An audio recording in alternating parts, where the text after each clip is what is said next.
शाज़िया की हालत अजीब सी हो रही थी। घर में कोई काम था न काज, बस वो सारा दिन घर में घूमती रहती। आज भी सुबह जन्नत बीबी पुराने घर से कुछ सामान लेने के लिए निकली हुई थी, जबकि हातिम का कुछ पता नहीं था।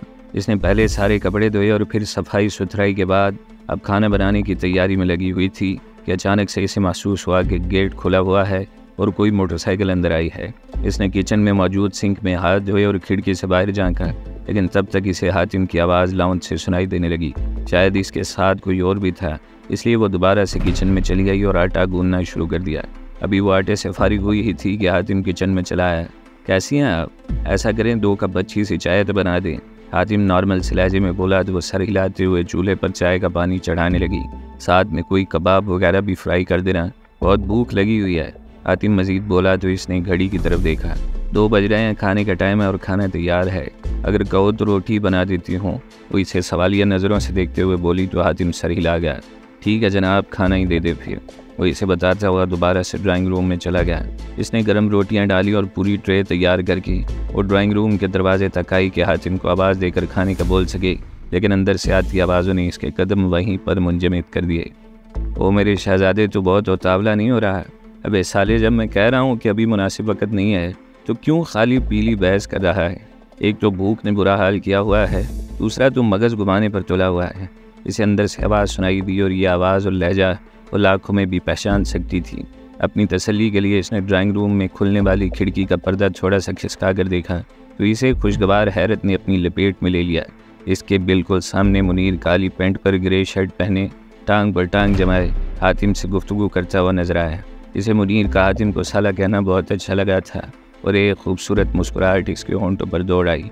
अच्छा, तो ये साहब हैं हमारे आज के मेहमान। वो मुस्कुराते हुए बिड़बिड़ाई और दरवाजे पर दस्तक दे डाली। हातिम दरवाज़ा खोलकर बाहर निकला और इसने ट्रे इसके हाथ में थमा दी और ख़ुद चाय कपों में निकालने के लिए चल पड़ी। थोड़ी देर में वो चाय के कप भी हातिम को पकड़ा कर वहीं लाउंज में बैठ गई और ऐसी जगह पर बैठी जहाँ से वो अंदर या बाहर जाने वाले लोगों पर नज़र रख सकती थी।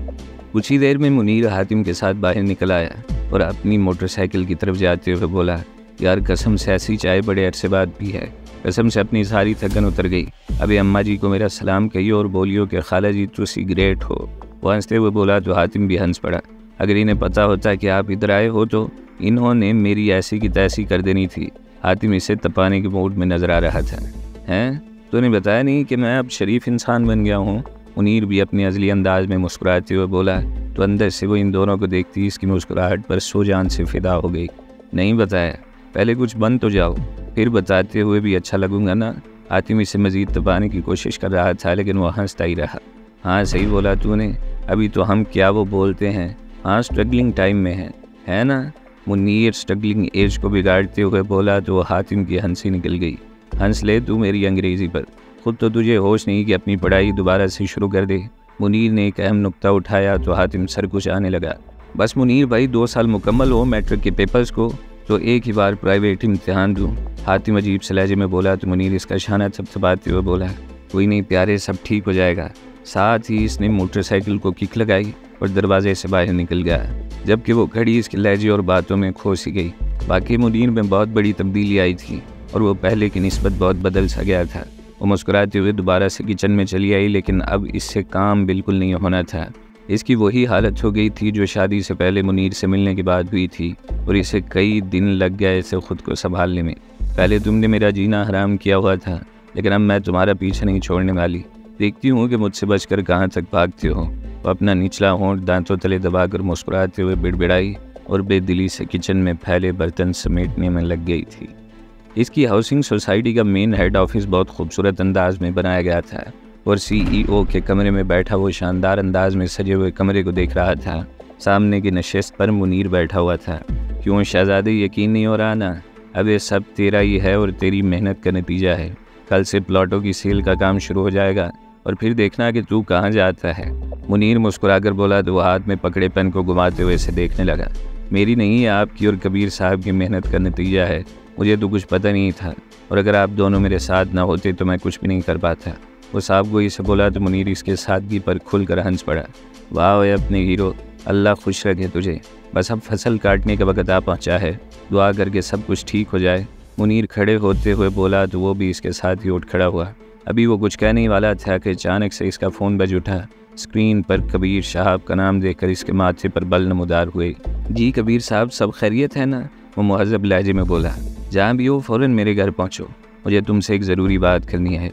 कबीर ने इसे अपनी तरफ आने का बोलकर कॉल काट दी। क्या हुआ शहज़ादे? मुनीर इसके माथे के बाल देखकर कुछ मामले को समझ गया। मुझे जाना है भाई, कबीर साहब ने फ़ौरन आने का बोला है। वो मोबाइल जेब में डालते हुए बाहर निकलने लगा तो मुनीर ने मोटरसाइकिल की चाबी इसकी तरफ उछाली। ये ले जा, इधर टैक्सी में जलील होता फिरेगा। मुनीर मोहब्बत से बोला तो वो चाबी पकड़ता फ़ौरन से बाहर निकल गया। कुछ ही देर में वो कबीर के घर में इसके ड्राइंग रूम में मौजूद था, लेकिन वहाँ के हालात देखकर इसे हकीकत में एक झटका से लगा। ड्राइंग रूम में कबीर के साथ 2 अदद वकील मौजूद थे जो कोई ज़रूरी कागजात तैयार कर रहे थे। इसे देखते ही कबीर ने बैठने का इशारा किया और वकीलों से बातचीत में मसरूफ़ हो गया। वो खामोशी से सारी कार्रवाई को देखेगा। मिस्टर हातिम, यहाँ साइन कर दीजिए। एक वकील ने इसके सामने एक फ़ाइल रखी और इसे खोलते हुए एक जगह उंगली से इशारा किया। इसने नासमझी से कबीर की तरफ देखा तो वो पुरसुकून अंदाज में सर हिला गया, जैसे इसे साइन करने का हुक्म दे रहा हो। इसने खामोशी से दस्तखत कर दिए और फिर जहाँ जहाँ वकील कहता गया इसका कलम चलता गया। जब वो इस काम से फारिग हुआ तो वकील कबीर के इशारा करने पर इसे कागज़ में लिखी तहरीर पढ़कर सुनाने लगा, जिसके मुताबिक कबीर ने अपनी पेपर मिल इसके नाम कर दी थी। और भी बहुत कुछ लिखा था, लेकिन इसका दिमाग माऊफ हो चुका था और इसे समझ नहीं आ रही थी कि वो क्या करे। इसकी इस हालत को देखते हुए कबीर ने इसकी मुश्किल आसान कर दी। मैं जानता हूँ कि तुम्हारे लिए ये सब कुछ अजीब सा और बहुत अचानक होगा, लेकिन फिर भी मैं ये समझता हूँ कि तुमसे बेहतर इंसान मेरी नज़र में और कोई नहीं है। कबीर गहरी सांस लेते हुए बोला तो इसे गौर से देखने लगा। यानी कि आपने घंटी अब मेरे गले में बांध दी है? वो बस इतना ही बोल पाया। यही समझ लो, लेकिन मैंने खाली कागजी कार्रवाई की हद तक ऐसा किया है। सिर्फ कागज़ों में तुम इस मिल के मालिक हो। मैं देखना चाहता हूँ कि अब सुलेमान का रद्द-ए-अमल कैसा होगा, क्योंकि अगर मैं किसी और को ये मिल बेचना चाहूँ तो सुलेमान के डर से कोई नहीं ख़रीदेगा। कबीर इसे देखते हुए बोला तो वो सर झुकाकर मुस्कुराने लगा। किस बात पर हंसी आई आपको? ज़रा मुझे भी तो बताएं। कबीर को इसका इस तरह नाजुक अंदाज में हंसना नागवार सा गुजरा। नहीं कुछ नहीं, जो काम आपको बहुत पहले कर देना चाहिए था वो आप कर रहे हैं। अच्छा है, और मैं कोई तरने वाला नहीं हूँ, या आपको वक़्त बताएगा। ज़रा हम भी तो देखें कि ये सुलेमान खाकवानी किस बला का नाम है। वो चट्टानों जैसी सख्ती से बोला तो कबीर इसका मुंह देखने लगा। आपकी ये पेपर मिल मेरे पास अमानत रही, और आप जानते हैं हातिम मंजूर अमानत में ख़यानत नहीं करता। इसके लहजे में इस कदर यकीन था कि कबीर को अपनी नज़रें झुकाना पड़ी। आप आराम करिए और ये मामला अब मेरी सवाबदीद पर है। मैं जो भी करूँ अब आप बीच में मत आइएगा।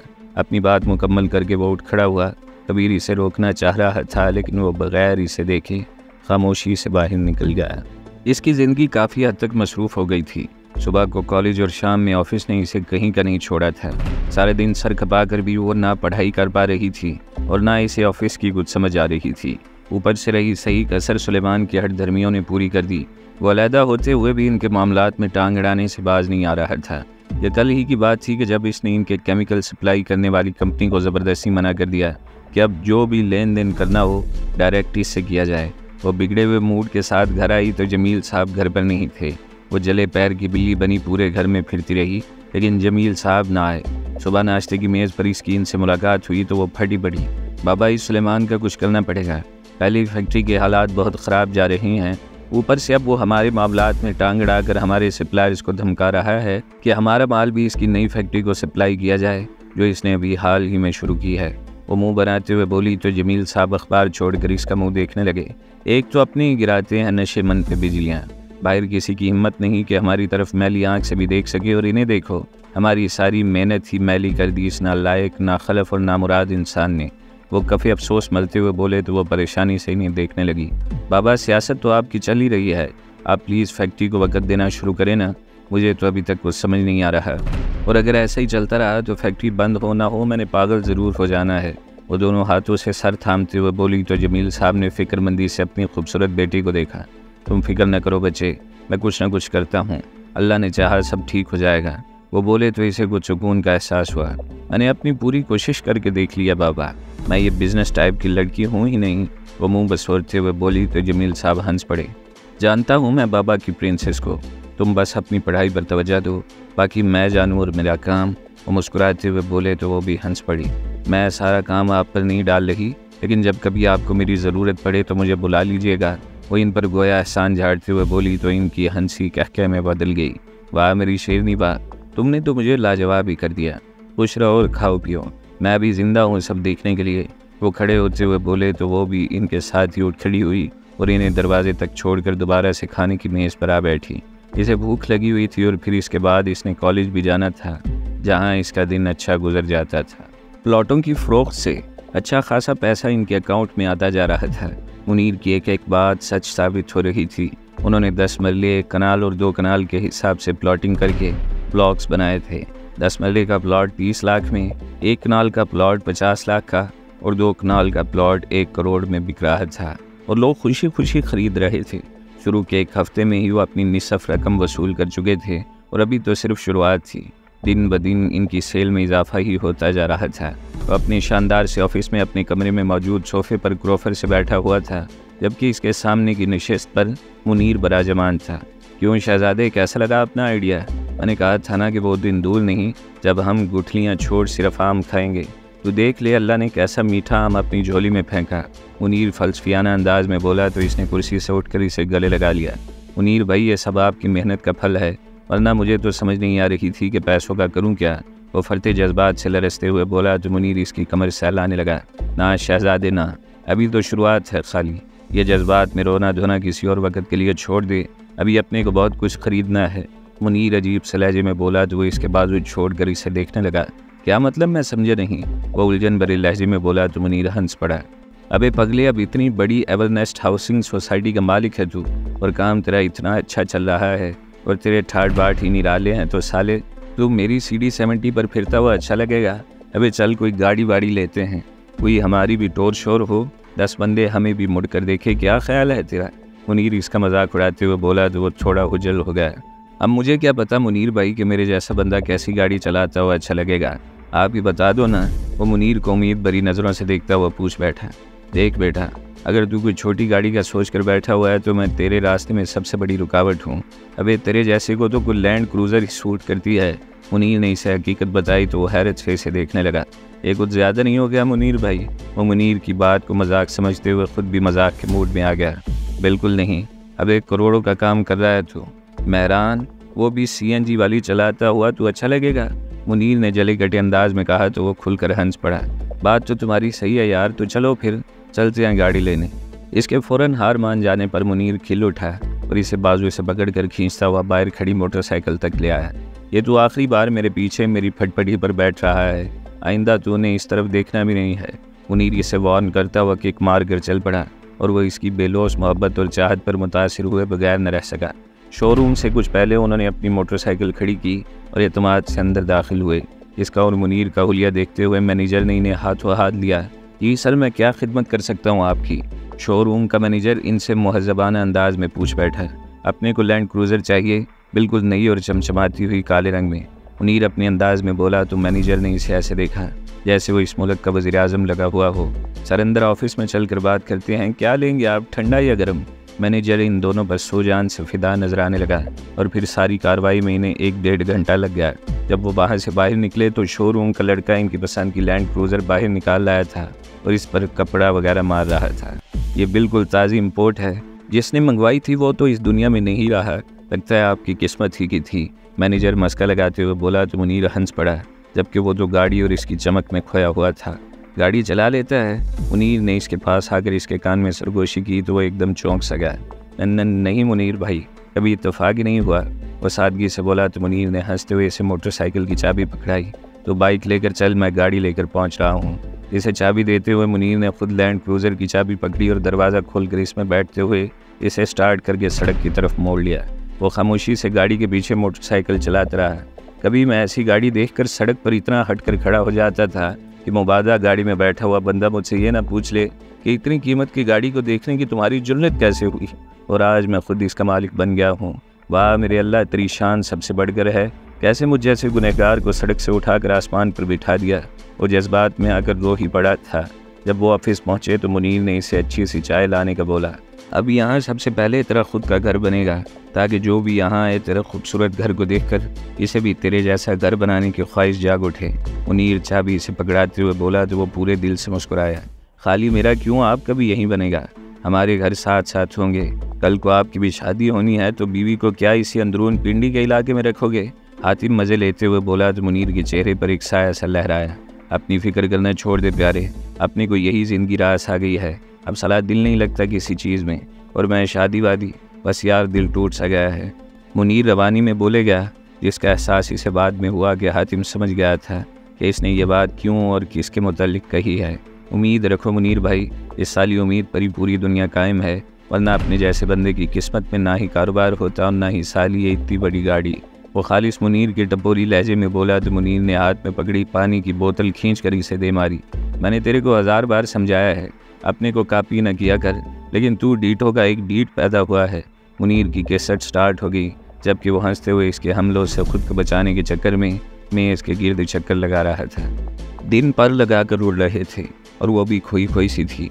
दूसरे साल के भी फाइनल इम्तिहान सर पर आ गए थे और इसकी तैयारी फिर से ना होने के बराबर थी। इसने सोचा था कि पिछली सारी की कसर वो इस साल में पूरी कर देगी, लेकिन घर के बिगड़े हालात, जमील साहब की तबीयत और सुलेमान की हठधर्मियों ने इसका ध्यान पढ़ाई से हटाए रखा। अब जब वो किताबें खोल कर बैठी तो इसे समझ नहीं आ रही थी कि कहाँ से शुरू करे और कहाँ ख़त्म करे। भला हो तुम सब लोगों का, एक पोजीशन लेने वाली लड़की को कहीं का नहीं छोड़ा तुम सब ने। वो रूहान सा होते हुए बोली और किताब एक तरफ फेंक कर अपना सर दोनों हाथों में थाम लिया। अब तो अकेडमी वाले भी नहीं लेंगे मुझे, इम्तिहान में दिन ही थोड़े रह गए हैं। वो परेशानी से बिड़बिड़ाई तो कमरे में दाखिल होते जमील साहब ने इसकी बिड़बिड़ाहट सुन ली। क्या हो गया मेरी प्यारी बेटी को, ये मुंह क्यों लटका रखा है तुमने? वो इसके पास आते हुए बोले तो इसने सर उठाकर इन्हें देखा। गुलाबी आंखें और इनमें आंसू बस छलकने के लिए तैयार थे।